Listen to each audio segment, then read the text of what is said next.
By the time I turned 60, the world had quietly decided my story was finished. The end of ambition, the end of usefulness, the end of being needed. No one ever said it out loud.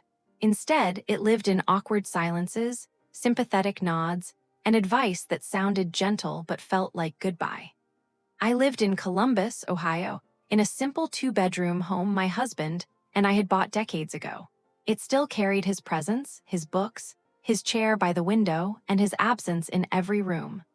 Richard died suddenly of a heart attack when I was 56, and overnight, the life I understood disappeared with him.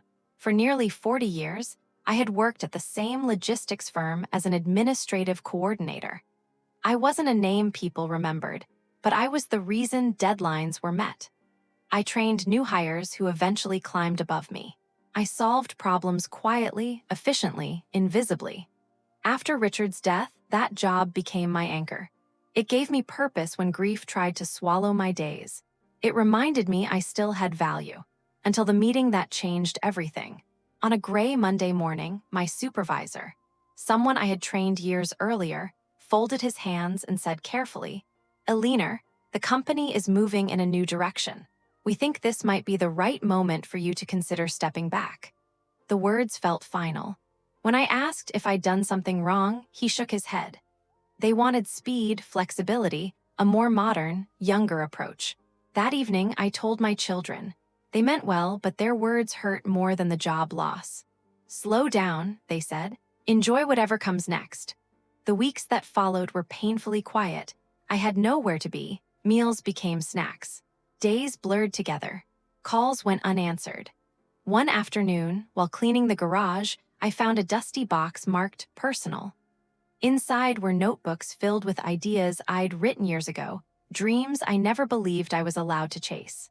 One idea stood out: a virtual administrative support service for small businesses. I laughed at the thought, wondering who would trust someone my age. But beneath the doubt, defiance rose. I taught myself new tools, struggled through failures, cried often, and kept going. I named my business Second Chapter Solutions. At first, there was silence. Then one email arrived from a small startup in Cleveland, and everything began to change. By 61, I was fully booked. I spoke at a women's business event, and a young woman told me I'd given her hope when she thought her time had passed. Today, I'm 63. I run a growing business, employ women who were told they were too old, and mentor others who feel invisible. At 60, they thought my life was over. That's when mine truly began. If this story touched your heart, please like, share, and subscribe.